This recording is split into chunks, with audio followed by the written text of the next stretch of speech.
Today I'm bringing you a deck that I'm pretty excited about. People are calling it Terapagos because it combines Terapagos with everybody's favorite fire Pokemon, Charizard EX. If you know anything about me, you know that I kind of hate Charizard EX because whenever you go to a local, there's a bunch of people playing it. It doesn't really take any skill, and it also is super powerful and annoying to play because it actually is a really strong card. People talk about cards that are broken or decks that are broken in the current format, but in my opinion, the only card that is really broken right now is Charizard EX. I mean, think about it. It's 330 HP, so the highest of all the HPs. Then its attack starts at 180 and can go up to, what, like 300 or something? And its ability accelerates its own energy, 3 energies, and its attack only needs 2, so you can take that energy and you can put it on another Charizard or another attacker. So that's why I feel like it doesn't take any skill.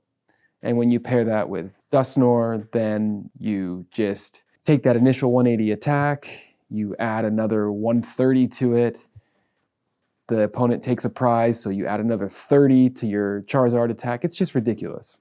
But what if we were to combine that with Terapagos? We're doing the usual Terapagos style build with the Area 0 Underdepths Stadium, the Fan Rotom, the Noctowl, that whole kind of thing. And this deck is seeing some success right now at City Leagues in Japan. So the Terapagos Charizard build was recently on Sunny Go's YouTube channel, and it had a very favorable appearance there. So I actually played against a Terapagos Charizard deck at a gym battle here in Japan a couple days ago, and it rolled me pretty hard. It got set up quick, it took a knockout with Terapagos, and then once it had the Charizard in play, it was just rolling full steam ahead. So I was kind of impressed, and I had not seen a Charizard in a Terapagos deck before. Then I'm tuning into LAIC, and I noticed that it gets 10th place. So there's definitely something to be said about this deck, and I think that we're going to see a lot more of it. Even Little Dark Fury, who was actually at LAIC, had high praise for this deck. Charizard Terapagos. Now, I actually played against Raph here in round 3, and I got absolutely destroyed. Like, he 2-0'd me. I got bodied. I think part of the problem was that he had Manaphy in the deck, so, like, I couldn't really go Greninja, and, like, it was just a really bad matchup. Basically, Terapagos is a good matchup for Lost Box, in my opinion, even if they play Manaphy or Buffalon. I think the matchup is fine. The problem is when they have a Charizard in the deck, this thing is, like, really difficult because it is so tanky. Also, it's very aggressive, where it punishes you for having a 2-prizer on the board. Like, yeah, you can get punished with Terapagos having a 2-prizer on the board, but usually you're going, like, Raikou, Vacuum, Knockout Pidgeot, and, like, crippling their setup as much as you can. With Charizard in play, they don't really care if you're doing that because Charizard is just a massive beat stick. This deck is really powerful and really impressed me. Like, this deck was really good. I got destroyed by it. So I'm really happy to see Raphael actually ended up doing really good in the tournament. Congrats to him. Just really happy to see that. This deck is really strong. I think it might be good in this next format, maybe. After I did this test video, I realized I was missing a couple important cards, and probably the most important is going to be Colress's Tenacity. Colress Tenacity gets a stadium in play, and it gets you an extra energy. And I noticed that one of the problems that this deck has is getting energy, because your only way to accelerate energy is through Charizard's ability. And we're not playing any double turbo. It's hard to get a first turn attack with Terapagos because you need to get 2 energies on it.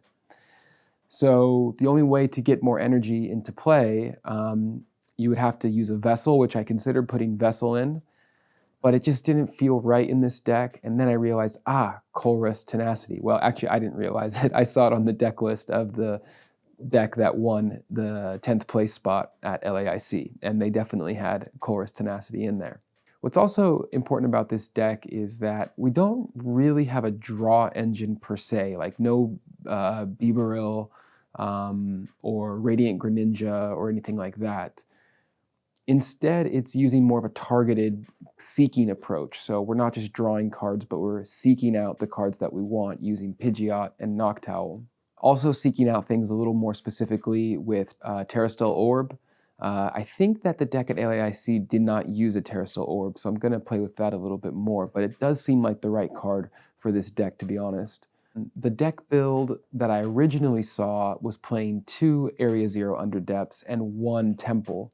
So playing a Stadium card that is not an Area 0 card seems good because you could bump your own Stadium and then get your Pokemon that you're no longer using out of play, because after turn 1, Fan Rotom is no good anymore. He's just a liability.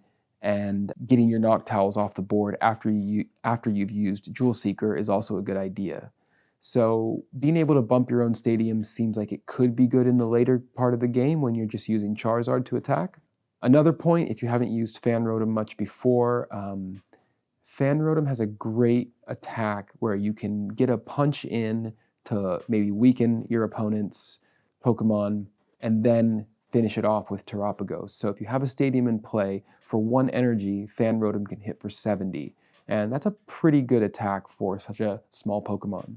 Really, the draw engine in this deck is using Iono. So play 3 or 4 Ionos and just refresh as you need to, because if you have Pidgeot or you have the Noctowls, you can just go and find the cards that you need again. So there's not much hurt in just shuffling the cards back into your deck and just drawing more.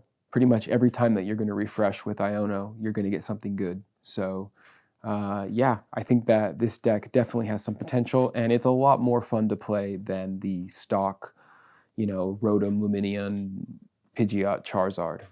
I'm also currently testing out Hydreigon builds. I think that Hydreigon has some potential too. So in this video, I'm going to play my Terapagos Charizard versus my Hydreigon build. Take a look at my test game and tell me what you think.